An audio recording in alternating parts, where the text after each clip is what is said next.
오늘 우리에게 주시는 하나님의 음성을 듣고 또 한 주간 주의 말씀을 붙들고 사는 저와 여러분 되기를 바랍니다. 오늘은 하나님이 기억하는 사람, 또 다르게 표현하면 하나님이 기억하는 가정이라는 그런 제목으로 하나님의 말씀을 함께 나누겠습니다. 우리가 계속해서 사도행전을 보고 있는데 지난번 9장까지 그 9장의 마지막 거의 결론인 9장까지 오면서 예루살렘 교회와 그리고 사마리아 또 여러 지역에 생겨난 그 초대 교회가 박해에도 불구하고 교회가 든든히 서가는, 하나님의 은혜로 교회가 든든히 서가고 있는 것을 우리가 보았습니다. 지난 시간에는 사도 베드로를 통해서 주님의 일하심을 그 루다와 그리고 욥바에서 우리가 함께 살펴보았습니다. 하나님의 복음이 예루살렘에서 온 유다 그리고 사마리아 여러 지역으로 확장되는 것을 보게 되는 것이죠. 그러나 여러분, 여전히 복음은 유대인에게만 머물러 있었습니다. 그런데 사도행전 10장부터 오늘 본문부터 이제 우리가 살펴보게 되는 이 이제 말씀의 이제 순서에 따라가면 그 하나님의 복음이 이제 새로운 영역으로 옮겨가는 매우 중요한 순간에 와 있다는 것을 알 수 있습니다. 무슨 말인가 하면 이제 공식적으로 이 복음이 유대인에게서 이방인에게로 넘어가는 중요한 전환점에 서 있다라는 그런 의미입니다. 우리가 사도행전 8장에서 빌립이 사마리아에서 열심히 전도하다가 하나님의 성령이 그를 어디로 보냈습니까? 예루살렘과 가사로 가는 그 광야길로 그렇게 보내면서 누구를 만나겠습니까? 이디오피아 내시를 만나겠잖아요, 그죠? 많은 사람들이 이디오피아 내시가 어쩌면 첫 번째 이방인 해심자가 아닌가 이런 생각을 할 수가 있습니다. 이 사람이 그때 복음을 듣고 세례를 받고 그렇게 해서 또 호련히 그렇게 떠나게 되는 그런 장면을 우리가 기억합니다. 그런데 여러분, 많은 학자들은 이 사도행전 8장에 나타나 있는 빌립에 의해서 세례를 받고 예수를 믿게 된 이 그러니까 이 그 이디오피아 이 내시를 이방인 최초의 회심자, 그런 개종자라고 보지 않습니다. 왜냐하면 학자들에 의하면 이 이디오피아 내시는 적어도 그 모계 쪽으로 유대인의 피가 흘렀을 것이다.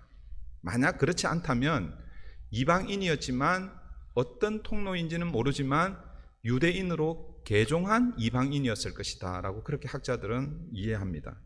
그래서 여러분, 사도행전 8장에 여러분 자세히 보시면 이 내시가 예루살렘에 올라올 때에 어떤 목적으로 올라왔냐면 예배하러 왔다라고 이렇게 표현하고 있습니다. 그 말은 이스라엘, 그러니까 이 유대인들이 지키는 그 절기에 참여하기 위해서 왔다라는 그런 의미이죠.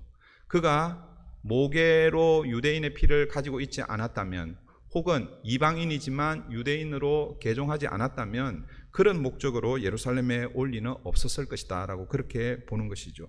그래서 공식적으로 첫 번째 이방인 해심자는 사도행전 8장의 이디오피아 내시로 보지 않고 오늘 본문에 나타나는 백부장 고넬료로 보고 있습니다.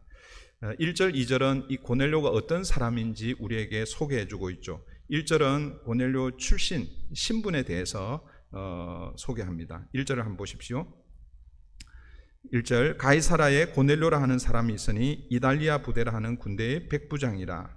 여러분, 가이사라는 지난주에 우리가 지지난주에 베드로가 루다에서 욥바로 가게 되는데 그 욥바에서 약 한 30마일 정도 북쪽에 위치한 도시입니다. 그러니까 욥바와 가이사라 다 지중해 해안 도시라고 그렇게 보시면 될 것 같습니다. 이 가이사라라는 이름, 이 이름이 말해주듯이 이 가이사라라는 이 도시는 여러분, 헤롯 대왕이, 이 헤롯 대왕은 예수님이 태어날 때 그때 팔레스타인을 다스렸던 왕입니다. 이 헤롯 대왕이 로마 황제, 그 당시 로마 황제는 가이사라, 그러니까 가이사 아구스도입니다. 그 가이사 아구스도에게 바친 도시입니다. 헌정한 그런 도시였습니다. 역사가 요세푸스에 의하면 당시 가이사라에 주둔한 부대가 5부대 정도가 있었는데 그 5부대 중에 4개 부대는 보통 이제 로마인으로만 이 로마 군대가 구성이 되지 않습니다. 이 로마 군대가 용병을 많이 이렇게 리크루트 하잖아요, 그죠? 그래서 5부대가 주둔할 때에 4개 부대는 그 현지에서 사람들, 병사들을 리크루트 하거나 아니면 다른 지역에서 용병으로 사와서 로마 군대를 이렇게 구성을 하고, 그 다음에 그 중에 한 부대는 순수 로마인으로만 그렇게 구성했다고 합니다. 그래서 오늘 본문에 보면 표현이 좀 이상하죠, 그죠? 이탈리아 군대라고 이렇게 표현하고 있잖아요, 그죠? 그냥 로마 군대라고 이렇게 표현해도 되는데 이탈리아 군대라고 이렇게 일부러 그렇게 번역한 이유는 뭐냐면, 이것을 통해서 지금 현재 백부장 이 고넬료가 맡고 있는 그 부대는 순수 로마인들만 구성되어 있는 그 부대를 지금 지휘하고 있다라는 그런 의미입니다. 그래서 여러분, 제가 지난번 우리 마가복음을 강의할 때에 이 백부장에 대해서 제가 한번 설명을 드린 적이 있습니다. 성경에는 백부장, 좋은 백부장이 많이 등장하기 때문에 우리는 백부장에 대한 좋은 인상을 가지고 있습니다. 오늘 본문의 이 백부장도 그렇죠. 그런데 원래 로마 군대의 이 백부장은요, 그 사병에서부터 시작되는 거죠. 소위 우리로 얘기하면 이제 군대에 처음 들어가서 이병부터 시작하는 거예요. 이병부터 시작해서 여러 전투에서 공을 세우고 그럴 때에 계급이 이렇게 올라가는 것이죠. 그러니까 평사병이 올라갈 수 있는 최고의 이 자리가 백부장입니다. 그러니까 백부장이 되기까지는 수많은 전투를 경험하고 거기에서 공을 세워야 되는데, 여러분, 전쟁에서 공을 세운다는 것은 어떤 의미입니까? 싸워서 이겨야 되는 것이죠. 그러니까 수많은 사람들을 죽여야 그 백부장에까지 자리에까지 올라갈 수 있다라는 것이죠. 그래서 그 당시 사실은 가장 잔인한 사람들 중에 한 사람이 사실은 백부장입니다. 그런데 오늘 본문에 등장하는 이 백부장은 조금 달라요. 왜냐하면 로마인들만 구성된 그 군대를 맡고 있고, 그리고 다른 백부장과는 조금 출신 성분이 다른, 그래서 더 높은 지위까지 올라갈 수 있는 이런 백부장이라고 이렇게 보시면 됩니다. 1절은 이 그 고넬료의 출신 성분에 대해서 그렇게 소개하고 있고, 2절은 고넬료가 어떤 사람인지 좀 더 구체적으로 성품적으로 소개하고 있다라고 보시면 됩니다. 2절입니다. 그가 경건하여 온 지방과 더불어 하나님을 경외하며 백성을 많이 구제하고 하나님께 항상 기도하더니. 여러분, 2절 이 말씀만 읽으면 백부장 이 고넬료가 마치 예수를 믿는 것처럼, 예수를 믿는 사람처럼 그렇게 우리가 생각할 수 있습니다. 그런데 여기서 이 하나님을 경외한다라는 이 단어, 이 말을 우리가 신학적으로 조금 이해해야 합니다. 그러니까 이 당시에 유대인들이 되는, 여러분, 우리가 생각할 때는 유대인은 혈통적으로 유대인이 되는 것으로만 생각하는데 그렇지 않습니다. 여러분, 물론 태어나자마자 혈통적으로 유대인이 될 수도 있고, 그 다음에 중간에 유대인으로 개종을 할 수가 있습니다. 그러니까 혈통적으로 유대인들은 태어난 지 8일 만에 할례를 하잖아요, 그죠? 정통 유대인이라고 할 수 있겠죠. 그런데 내가 혈통적으로 유대인은 아니지만 그 유대인들이 가지고 있는 그 율법, 그리고 그들이 섬기는 신 하나님에 대해서 좋은 좋은 이미지를 가지고 거기에 참여하고 싶다. 그리고 유대교로 내가 개종하고 싶다. 그러면 비록 내가 이방인이라 할지라도 그들의 율법 전통에 따라서 할례를 받으면 유대인으로 개종을 할 수가 있습니다. 그래서 유대인들은요, 순수 혈통적으로 유대인도 있고, 그리고 또 개종한 이방인 유대인들도 포함이 되어 있습니다. 여러분, 구약에 보면 대표적인 사람이 누군지 아시죠? 우리가 지금 구약의 민수기를 지금 보고 있는데, 민수기 보면서 모세 그 12정탐꾼 그 얘기 우리가 했잖아요, 그죠? 그 중에 두 사람 중에 한 사람, 갈렙. 여러분, 갈렙은 유다 지파에 소속이 되어 있지만 그러나 그 조상들이요, 사실은 이방인입니다. 처음 출애굽할 때 여러분, 유대인들만 출애굽한 것이 아니라 그 성경 표현에 의하면 잡족들도 함께 출애굽합니다. 그리고 그들이 이제 유대인들의 편성이 되는 것이죠. 근데 이 경건한 유대인들, 신학적으로 이런 사람들은 어떤 사람이냐 하면 혈통적으로 유대인도 아니고, 그리고 이방인이지만 개종한 유대인도 아니고, 아직 유대인으로 개종하지는 않았지만, 그러니까 유대교로 개종은 하지는 않았지만, 그들이 가지고 있는 이 율법, 그리고 그들이 섬기는 이 하나님에 대한 좋은 인상을 가지고 그들의 해당에 가서 율법을 배우고 또 함께 예배하고 하는 이런 사람들을 가리켜서 경건한 사람들이라고 그렇게 부릅니다. 영어로는 갓스피어러라고 이렇게 얘기하는데, 그러니까 이 사람들은 거의, 소위 말해서 거의 하나님의 백성의 이 자리에까지 거의 다다랐다라고 이렇게 보시면 됩니다. 그런데 유대교로 개종을 하지 않았다라는 거죠. 유대교로 개종을 하지 않았다라는 의미는 뭐냐면 할례를 받지 않았다라는 그런 의미입니다. 그러니까 이런 그 이해를 가지고, 그러니까 지금 이 백부장 이 고넬료는 하나님을 섬기고 구제와 기도를 많이 했지만 아직은 완전한 하나님의 백성은 되지는 않았습니다. 그래서 이제 여러분들이 이제 오늘 본문 이후에 베드로를 초청해서 하나님의 말씀, 복음을 듣고 그때 성령이 임하고 세례를 받고 이제 완전히 하나님의 가족으로, 하나님의 자녀가 되는 그런 과정들을 이제 우리가 앞으로 보게 될 것입니다. 그렇지만 여러분, 오늘 본문에 소개되고 있는 이 백부장 고넬료를 우리가 보면요, 참 대단한 사람인 것 같습니다. 여러분, 고넬료는 로마의 백부장이죠.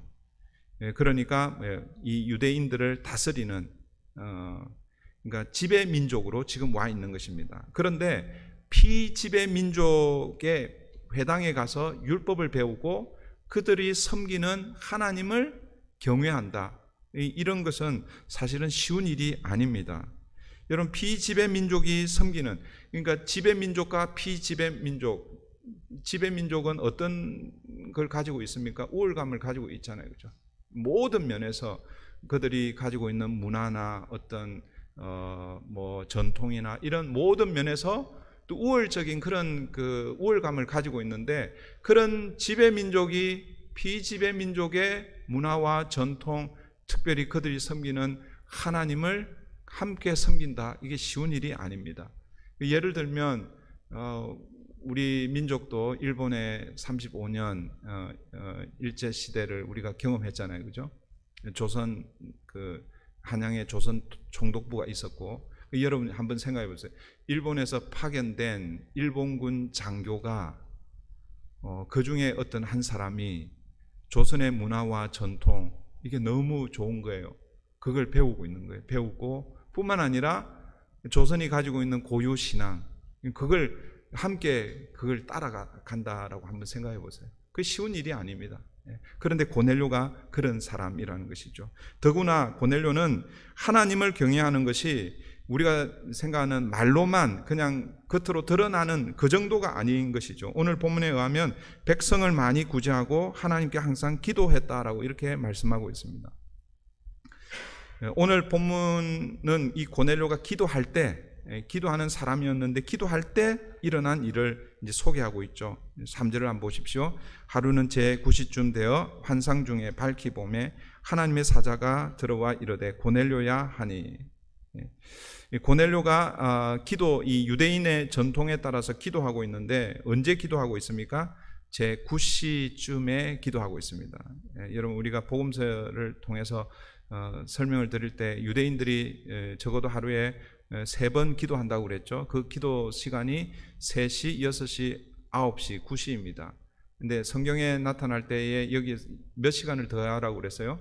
오늘 우리 시간으로 환산하려면 6시간을 더 하라고 그랬잖아요, 그죠? 그래서 오늘 본문의 9시는 6시를 더하면 6시간을 더하면 오후 3시입니다. 그러니까 하루의 마지막 기도 시간, 그때 고넬료가 기도의 자리로 나아간 것이죠. 이때 환상 중에 하나님의 사자를 보게 됩니다. 여러분, 이제 다음 주에 우리가 보게 될 텐데, 다음 주에 보면 베드로도 기도합니다. 물론 같은 시간에 기도하는 건 아닙니다. 그러니까 오늘 본문의 이 고넬료는 9시에 기도하고 있고, 그 다음에 다음 주에 살펴보게 될 그 본문의 베드로는 6시에 기도합니다. 6시는 몇 시겠어요? 12시 정오 시간에 이제 기도하게 되죠. 고넬료가 기도할 때에 하나님이 그 기도를 들으시고 그리고 응답하시죠. 고넬료에게 사람을 요바로 보내라라고 그렇게 얘기합니다. 그리고 이제 우리가 다음 주에 보게 되겠지만 베드로에게 기도할 때도 하나님께서 환상으로 나타나서 그 음식을 먹으라라고 이렇게 얘기합니다. 베드로가 그게 무슨 의미인지 잘 몰랐죠. 그런데 고넬료가 보낸 사람들이 문을 두드릴 때 그때 그것이 어떤 의미인지를 딱 알게 되는 것이죠. 여러분이 잘 보시면 이 그 시간이 차이가 있습니다, 그죠?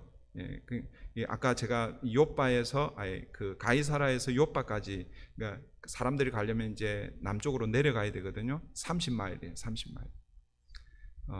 뭐 그때 뭐 나귀를 타고 갔는지 뭘 타고 갔는지는 모르겠지만 저희 집에서 교회까지가 자동차로는 15마일이고 이렇게 걸어서는 10마일이에요. 10마일. 제가 지난주 목요일 날 한번 교회에서 집에까지 한번 걸어가 봤어요.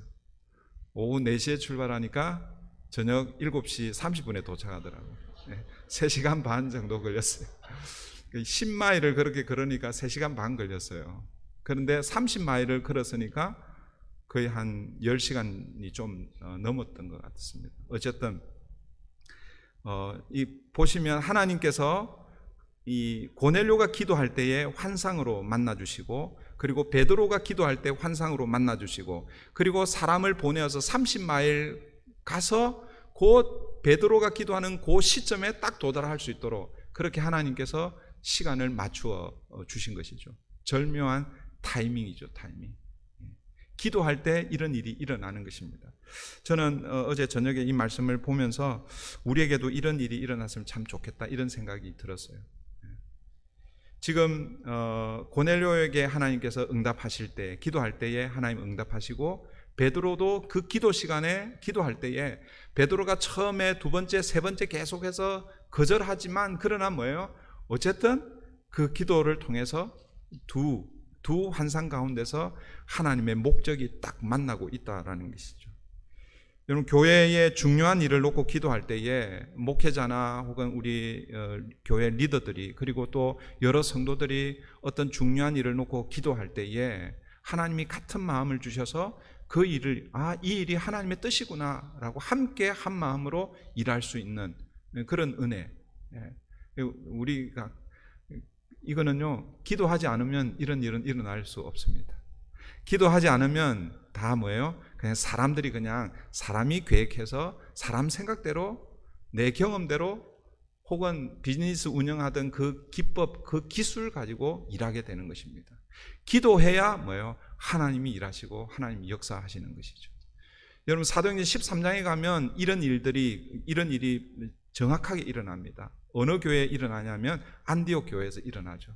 안디옥 교회가 교회 리더십이 기도하고 그리고 온 교회가 금식하며 기도할 때에 하나님께서 그들에게 같은 마음을 허락해 주세요. 어떤 마음입니까? 두 사람을 세워서 선교사로 파송하라라는 그런 그 음성이었죠. 그 두 사람이 누구냐면 바나바와 바울입니다.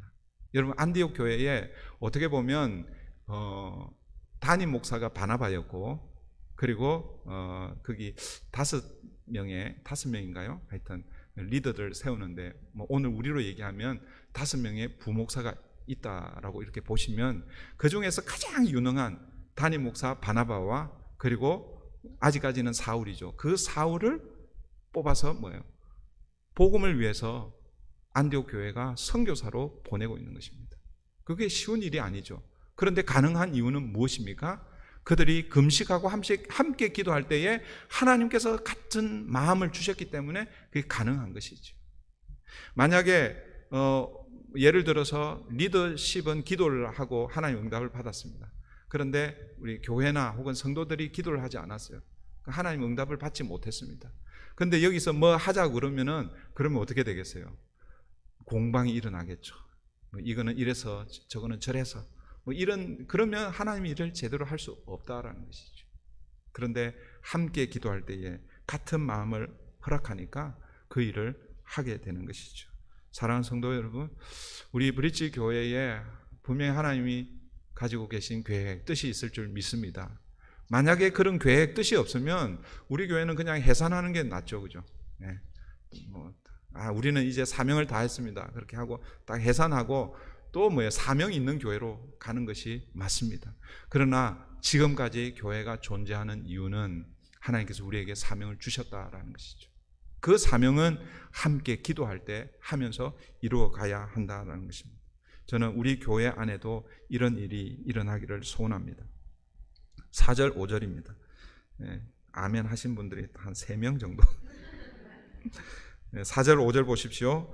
고넬료가 주목하여 보고 두려워 이르되 주여 무슨 일이니까? 천사가 이르되 내 기도와 구제가 하나님 앞에 상달되어 기억하신 바가 되었으니 내가 지금 사람들을 요바에 보내어 베드로라 하는 시몬을 청하라.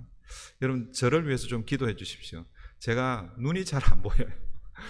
강단에서 이제 이 돋보기 안경을 써야 될 때가 왔나 이런 생각이 들어요. 아까 제가 우리 몇 주 전부터 성경을 봉독할 때 교독을 했는데 몇 주 전부터는 이제 함께 합독을 하잖아요, 그죠? 그렇게 하는 이유는 뭐냐면 제 눈이 잘 안 보여가지고 그래서 합독을 지금 하고 있거든요. 근데 오늘도 지금 잘 안 보여요. 지금 이 원고가 잘 안 보여요. 원고를 외워가지고 하면은 좋겠지만 여러분들이 저를 위해서 기도할 때에 물론 이제 돋보기를 써야 되면 돋보기를 써야 되죠, 그죠? 근데 아직까지는 돋보기를 쓰고 싶지 않아요. 물론 제가 책을 보거나 제 그 자리에서 우리 매일 성경을 할 때는 봐야 돼요. 그 글씨가 너무 작기 때문에. 그래서 제 사무실에서는 돋보기를 쓰고 이렇게 책을 보고 그렇게 하는데 이 강단에서는 그렇게 하지 않도록 여러분들이 기도를 해주시면 좋겠습니다. 여러분 기도해 주셨는데도 불구하고 제 눈이 안 좋아져도 제가 여러분들에게 블레임하지 않겠습니다. 여러분 4절 5절은요 이 고넬료에게 하나님께서 응답하시는 그 기도에 응답하는 그런 내용이죠. 아까 제가 말씀드렸습니다. 아직까지 이 고넬료는요 구원받은 하나님의 백성은 아닙니다. 다만 율법을 사랑하고 하나님을 경외하는 God's fearer 그런 상태였습니다. 그런데 여러분 참 놀라운 것은 그런 고넬료가 기도할 때 하나님께서 들으시고 천사를 통해서 고넬료의 기도에 응답하고 있다라는 것입니다. 그게 매우 독특한 상황입니다. 우리가 여러분 어떻게 예수를 안 믿는데도 하나님이 그 사람에게 기도 응답을 할까 이런 생각을 할 수 있을 정도로 이 독특한 그런 상황입니다. 왜 그럴까요? 아까 제가 서두에 그렇게 말씀드렸죠. 이제 이 사도행전 10장에서부터는 그 사도행전 1장 8절이 성령이 임하시면 예루살렘, 온 유대, 사마리아 땅끝까지 이르러 복음이 전해질 것인데 그런데 그 복음이 전해지는 그 과정 가운데 지리적으로만 우리가 이해하지만 그러나 이제는 더 중요한 유대인에게서 이방인에게로 넘어가는 그런 중요한 전환점에 있기 때문에 어쩌면 고넬료가 아직 완전히 예수가 누구인지 정확하게 알지 못하지만 그에게 하나님께서 응답하고 있다라는 것이죠. 그러니까 사실은 특수한 그런 상황이다라고 이렇게 보시면 됩니다. 오늘 본문에서 하나님께서 이 고넬료의 기도에 두 가지로 응답을 하고 있는데 첫 번째 응답은요 고넬료의 기도와 구제를 하나님께서 하나님께 상달되었다. 그 말은 뭐냐면 하나님께서 받으셨다라는 그런 의미죠. 받으실 뿐만 아니라 그것을 기억하신 바 되었다라고 이렇게 말씀하고 있습니다. 여기서 이 기억하신 바 되었다라는 이 헬라어 단어는 기억하실 필요는 없어요. 여러분들이 기억하실 필요는 없어요. 이 헬라어 단어 저도 기억을 못해요. 그냥 제가 써왔기 때문에 제가 여러분들 소개합니다. 머네모시논이라는 단어입니다. 머네모시논이라는 헬라어인데 이 단어가 나중에 영어로 이렇게 될 때는 여러분 영어의 마뉴먼트가 뭔지 아시죠? 기념물, 기념비 그런 의미입니다. 그러니까 기억하신 바 되었다라는 것은 하나님께서 기념비를 세우는 것처럼 그렇게 기억하시겠다라는 그런 의미라는 것이죠. 하나님께서 고넬료의 기도와 구제를 그냥 기억하고 잊어버리는 것이 아니라 기념비를 딱 세워놓으면 지나갈 때마다 그거 보면 뭐가 생각나는 거예요? 그게 의미하는 것이 생각나는 것이죠. 그러니까 이 고넬료의 구제와 그 기도를 하나님께서 그렇게 기억하실 정도로 그렇게 기억하신다라는 그런 의미입니다. 여러분, 도대체 이 고넬료의 기도가 어떤 기도였길래 하나님께서 기념비를 세우듯이 그의 기도를 기억하고 있을까요? 오늘 본문에서 그의 기도의 내용은 나오지 않습니다. 그런데 본문 4절을 다시 이렇게 보시면 하나님께서 고넬료의 기도를 기억하시는데 기도만 기억하시는 것이 아닙니다. 무엇과 함께 기억하십니까? 그의 구제와 함께 기억하고 있죠. 그의 구제와 기도를 기억하고 계신다라고 그렇게 말씀합니다. 그러므로 이 고넬료의 이 기도는요, 그냥 단순히 입으로만 내뱉는, 입술만으로 드리는 그런 기도가 아니었다라는 것이죠. 제가 가끔씩 그런 얘기를 합니다. 우리가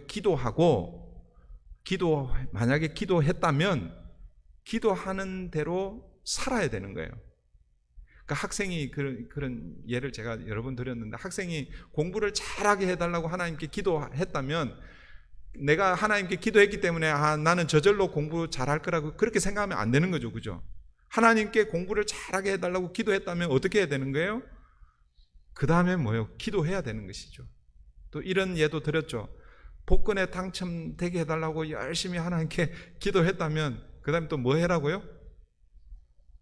복권을 사라고 말하는 건 아니에요.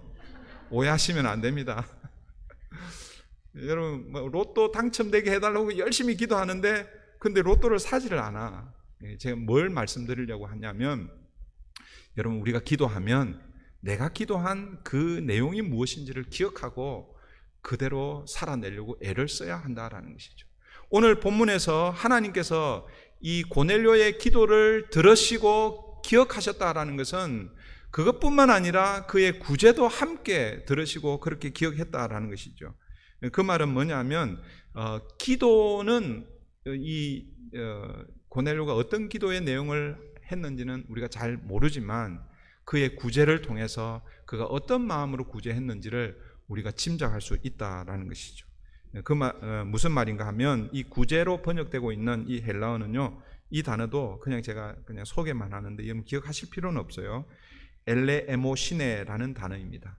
이 구제 혹은 자비, 이런 의미죠.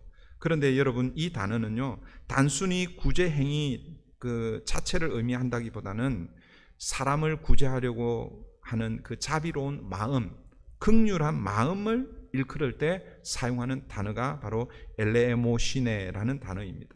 그러니까 고넬료의 구제는 단지 그냥 누군가를 이렇게 도와준 그 정도로 그치는 것이 아니라 그의 마음에서 우러나오는 그 긍휼한 마음을 가지고 구제했다라는 것입니다.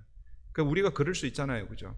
여러분, 우리가 구제할 때에 정말 우리의 그 긍휼한 마음에서 구제를 하는 경우도 있지만, 또 어떤 경우에는 그냥 구제하는 경우가 있잖아요. 그죠? 네? 아닌가요? 여러분, 하나님께서 우리의 기도 혹은 우리의 구제를 상달되어 기억하셨다라고, 이 말은 하나님께서, 다르게 표현하면 하나님께서 구제와 기도를 받지 않는 구제와 기도도 있다라는 것을 여러분 기억하셔야 됩니다. 여러분, 어떤 구제와 어떤 기도를 받지 않으실까요? 그게 마태복음에 나오잖아요. 마태복음 6장에 나옵니다. 마태복음 6장 산상수훈에, 그 6장에 가면 나중에 다시 조금 설명드리겠지만 미리 말씀드립니다. 유대인들에게 있어서 경건의 표지가 3가지입니다. 경건한 사람들의 표지가 3가지인데 그게 뭐냐면 구제, 기도, 금식입니다. 그러니까 유대인들이 나는 경건한 사람입니다라는 것을 나타낼 때에 반드시 구제와 기도와 금식을 해야 합니다. 그런데 그 마태복음 6장에서 예수님께서 이 구제와 기도와 금식을 어떻게 가르쳐주고 계십니까? 구제할 때 어떻게 하라고 그럽니까? 은밀한 중에 하라고 그러잖아요. 그죠?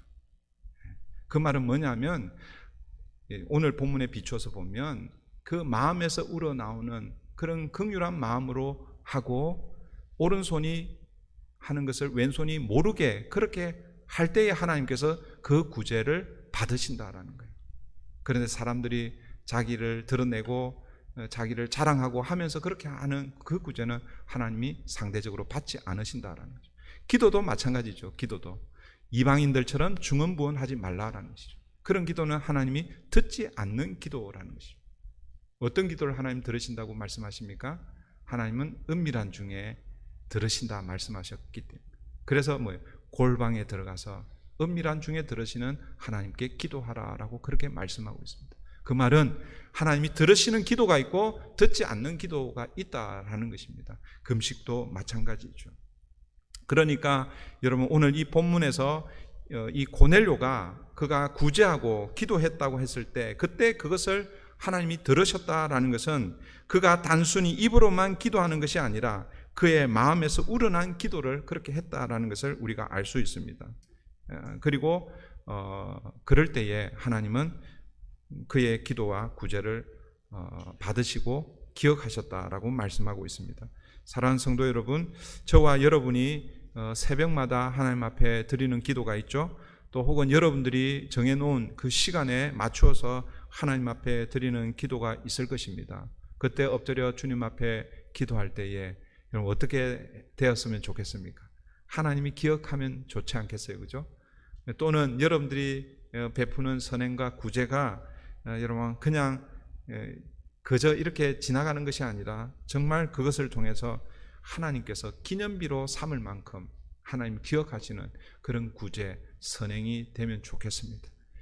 여러분 우리가 그게 사실은 개인적으로 하기가 참 쉽지가 않잖아요, 그죠? 개인적으로 하면 그게 구제를 받는 사람도 좀 부담스러울 수 있고 그래서 뭐 교회의 이름으로 하게 되는 것이죠. 그래서 지난번에 제가 한번 설명을 드렸잖아요, 그죠? 우리 교회 헌금 봉투에 구제 헌금이라고 표기를 하지 않고 이제는 사랑의 헌금이라고 이렇게 표기를 하기로 했다고 그렇게 말씀드렸죠. 저는 여러분들이 여러분의 그 수입 혹은 그 생활비 혹은 어쨌든 여러분의 그 일정 부분 안에 구제용으로 구제비로 좀 이렇게 헌금을 했으면 좋겠다 이런 생각이 있어요. 뭐 하여튼 그렇습니다. 첫 번째 하나님의 응답이 그 구제와 기도를 기억하셨다라는 것이고 그 다음에 두 번째는 고넬료 기도에 대한 하나님의 응답은 지금 즉시 사람들을 요바로 보내다라고 그렇게 말씀하고 있습니다. 5절 말씀이죠. 5절 말씀에 보시면 지금 사람들을 요바로 보내어 베드로를 청하라라고 그렇게 말씀하고 있습니다. 여러분 만약 여러분들이 고넬료라고 하면 기도 중에 이 하나님의 음성을 이렇게 들었어요. 두 가지를 들었습니다. 첫 번째, 너의 구제와 기도를 내가 받았다 그리고 내가 기억한다 라고 했을 때 여러분 어떻습니까?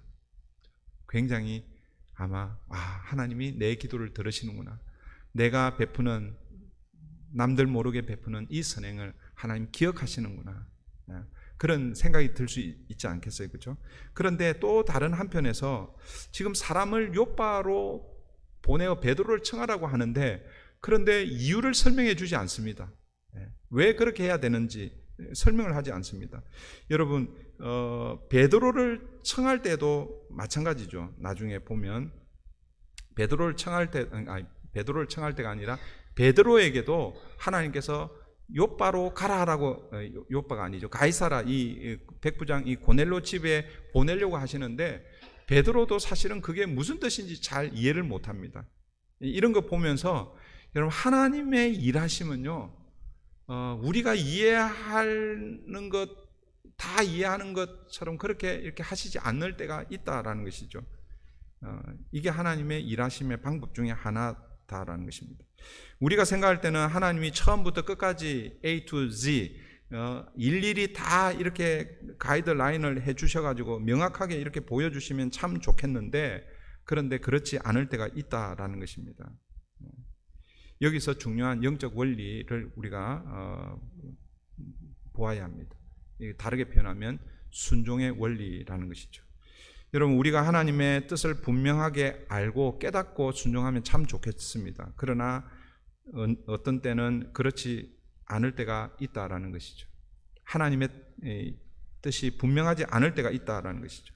그럴 때 우리는 어떻게 해야 하는가라는 것입니다. 어떻게 여러분 하면 좋겠습니까? 저는 보여준 만큼 그만큼 순종하면 그 다음에는 뭐예요? 하나님이 그 다음에 또 보여주실 것이다. 영어에 보면 스텝 바이 스텝이 있잖아요. 하나님이 한꺼번에 다 보여주시면 참 좋겠는데 하나님 그렇게 하시지 않는다라는 거예요. 보여주신 그만큼 그 걸음으로 나아가면 그때 하나님께서 또 다른 걸음으로 우리를 인도하신다라는 것이죠.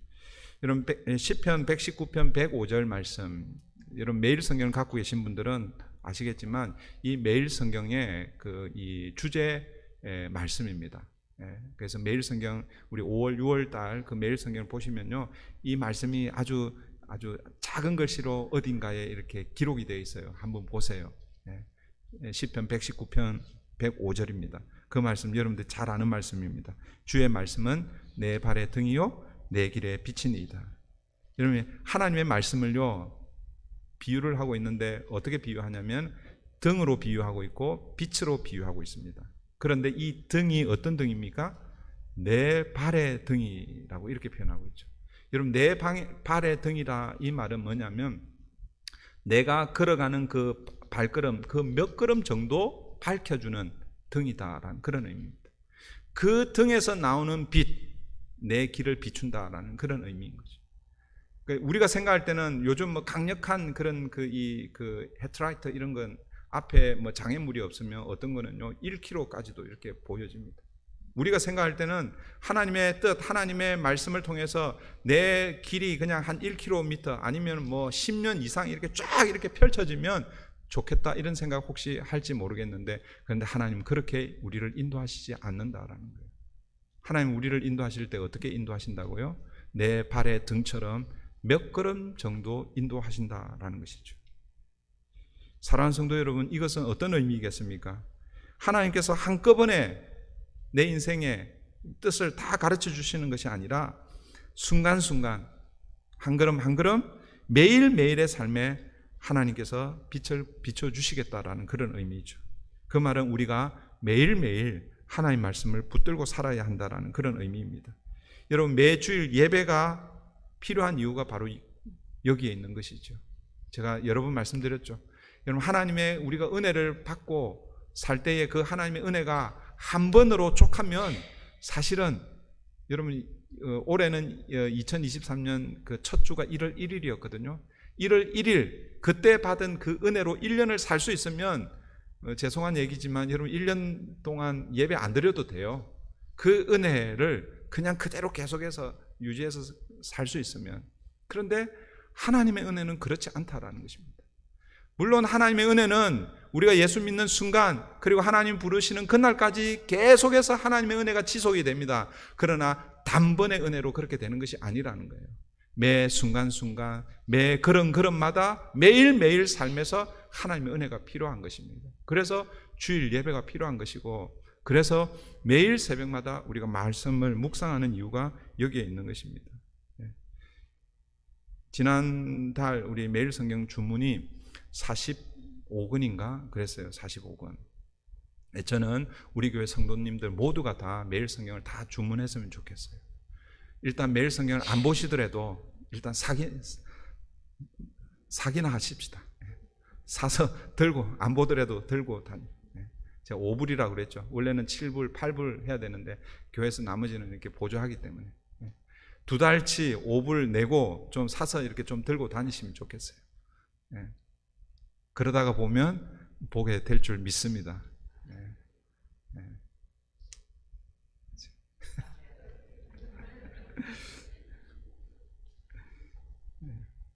뭐 지금 이제 5월 우리가 중순인데 우리 아직 한참 남아 있으니까 5월 6월 이렇게 없으면 주문하세요. 조금 더 싸게 이렇게 드릴 테니까. 좀 지났으니까. 그죠? 그리고 우리 나중에 7월 8월 주문할 때는 제가 50명 이상이 좀 넘어갔으면 좋겠어요. 7절 8절입니다. 마침 말하던 천사가 떠나매 고넬료가 집안 하인들과 부하 가운데 경건한 사람 하나를 불러 이 일을 다 이루고 요바로 보내니라. 천사가 떠나자 고넬료는 어떻게 하고 있습니까? 곧바로 순종하고 있습니다.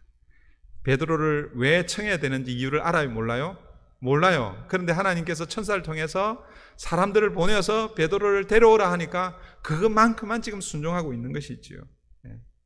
그 순종의 결과가요, 예를 들어서 나 왜 보내야 되는지 모르겠다 하고 지체하고 있으면, 여러분 조금만 만약에 지체했으면 아까 베드로의 기도 시간에 그걸 놓칠 수 있잖아요, 그죠? 그러면 안 맞을 수 있단 말이에요.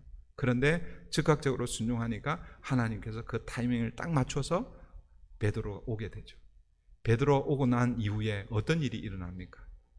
여러분, 이 고넬료, 이 백부장 고넬료의 그 가정에 성령이 임하고 복음이 전해지고 온 가족이 세례를 받고 하나님의 자녀, 백성이 됩니다. 그들만 된 게 아니라 그 친척들, 그 가정에 모였던 그 모든 사람들이, 사실은 이 고넬료의 그 보여진 그 작은 그 순종의 결과가 엄청난 그 결과로 그렇게 나타나게 된 것이죠. 이제 우리가 앞으로 살펴보게 될 것입니다. 이제 말씀을 맺습니다. 오늘 본문에 등장하는 이 고넬료는 비록 예수님을 인격적으로 만나지 못했지만 하나님을 경외하는 경건한 사람이었습니다. 그는 비록 이방인이었지만 그의 구제와 기도가 하나님 앞에 상달되어 기억하신 바 되었다라고 그렇게 말씀하고 있습니다. 아까도 제가 말씀드렸지만 유대인들에게 이 경건한 사람의 표지는요, 구제와 기도, 금식 세 가지입니다. 그런데 여러분, 기도와 금식을 잘 한번 이제 은밀하게 보면은 이렇게 구분할 수가 있지만, 금식은 그냥 단순히 금식만 하는 것이 아니라 금식하면서 기도하는 거거든요. 그러니까 이 금식은 어디에 포함될 수 있는 거예요? 기도에 포함될 수 있다라고 보시면 됩니다. 그러니까 유대인들에게서는 세 가지 표지로 볼 수 있지만, 그러나 그 기도와 금식을 하나로 이렇게 보면 구제와 기도는 경건한 사람의 표지라고 할 수 있습니다. 그런데 이방인이었던 이 고넬료가 그 경건의 표지인 구제와 기도를 함께 하고 있다라는 것이죠. 여러분, 구제는 사람들에게 행하는 경건의 모습입니다. 그리고 기도는 뭐예요? 하나님께 대한 경건의 모습이라고 할 수 있을 것입니다. 이 고넬료가 구제와 기도를 통해서 하나님 앞에 경건한 사람으로 서니까 하나님이 기억하는 사람으로 그렇게 오늘 본문이 우리에게 보여주고 있습니다. 사랑하는 성도 여러분, 저와 여러분이 하나님이 기억하는 사람, 또 저와 여러분의 가정이 하나님이 기억하는 가정이 되기를 소원합니다. 하나님은 어떤 사람을 기억하십니까? 경건한 사람입니다. 그런데 이 경건은 두 가지 방향의 경건입니다. 첫 번째는 하나님을 향한 경건입니다. 오늘 본문은 기도로 표현되어 있지만 더 넓게 보면 예배로 표현될 수 있습니다. 성전의 기능은 뭐라고 그랬어요? 성전의 기능은 제사와 예배인데, 그런데 예수님께서 그 성전의 기능을 뭐라고 얘기했냐면 내 집은 만민이 기도하는 집이다라고 이렇게 말씀하고 있습니다. 이 기도는 우리가 생각하는 그 기도보다도 훨씬 더 넓은 의미의 기도입니다. 이 기도의 자리에서 하나님을 사랑하는 우리의 표현이 이 기도와 예배와 구약적인 의미로 보면 제사를 통해서 하나님 앞에서 우리의 경건을 드러내는 것이라고 할 수 있겠죠. 그리고 또 다른 한편에서는 사람들을 향한 구제를 통해서 우리의 마음에서 우러나는 그 긍휼히 여기는 자비로운 그 마음을 다른 사람들에게 베푸는 이 기도와 구제가 경건의 표지입니다. 여러분, 야고보 사도도 경건에 대해서 야고보서 1장 27절에서 이렇게 말씀하고 있습니다. 하나님 아버지 앞에서 정결하고 더러움이 없는 경건은, 그러니까 참 경건은 무엇인가 이렇게 말씀합니다. 곧 고아와 가부를 그 환난 중에 돌보고 구제하고 라는 그런 의미죠. 또 자기를 지켜 새 속에 물들지 아니하는 그것이니라. 하나님 앞에 기도하며 예배하며 새 속에 물들지 않기 위해서 하나님 앞에 나아가는 것, 이것이 뭐예요? 참된 경건이라고 말씀하고 있습니다. 이런 사람을 하나님께서 기억하시는 것입니다. 저와 여러분이 하나님이 기억하는 사람, 또 하나님이 기억하는 가정, 그렇게 세워지는 우리 브릿지 교회 되기를 소원합니다. 이 시간 우리의 말씀을 붙들고 같이 기도하십시다. 오늘 말씀 내게 주시는 말씀이, 여러분 각자에게 주시는 말씀이 분명히 있을 것입니다.